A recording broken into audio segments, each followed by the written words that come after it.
feel to be back in Dublin, I suppose? Yeah, look, it's great, I suppose. Look, I've been on an absolute roller coaster there the last few weeks, and you're in a bubble. But I'm just looking forward to being now in my family bubble for the next while. Were you aware of the support you were getting back here in Ireland? Yeah, I was, to be fair. I say the amount of people who have reached out to me and just well wishes and congratulations has been really overwhelming, and I really appreciate support that I have back here from the people in Ireland.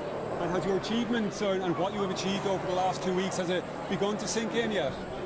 A little bit, yeah. Look, after the game we were devastated because we were so close to continue this journey, and it has been an incredible journey, and it's one of them we don't want to end, but I suppose yes, and I missed the dad as well, yeah. But yes, I think as well though we went home to Cape Verde reception, and we seen what it meant to the people there, like, and that's what it was always about. It was always about us showing what we could do on the biggest stage and putting Cape Verde in the match. And it's back to Shamrock Rovers now.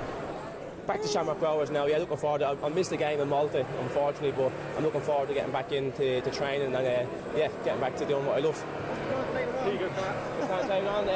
Probably get the feet up and maybe catch up with a few hours sleep and a few night feeds.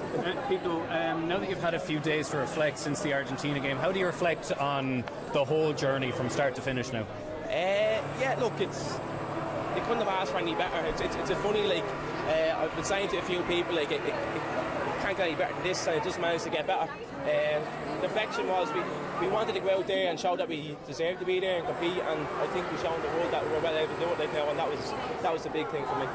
When we spoke to your mother earlier, she said when she met your father that she didn't even know where Cape Verde was herself.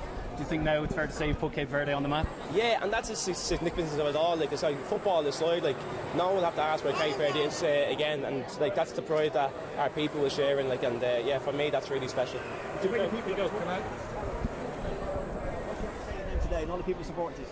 Just thanks very much. As I say, like, I feel like they've been on this journey with me, and the support they've shown me, the kindness and generosity, especially Elvis, Aer Lingus and Noyix as well, what they did to my family was outstanding. I say they didn't have to do that. They went out of their way to have my family there at the biggest game of my career. Like, so yeah, I was overwhelmed, and I really do greatly appreciate everything.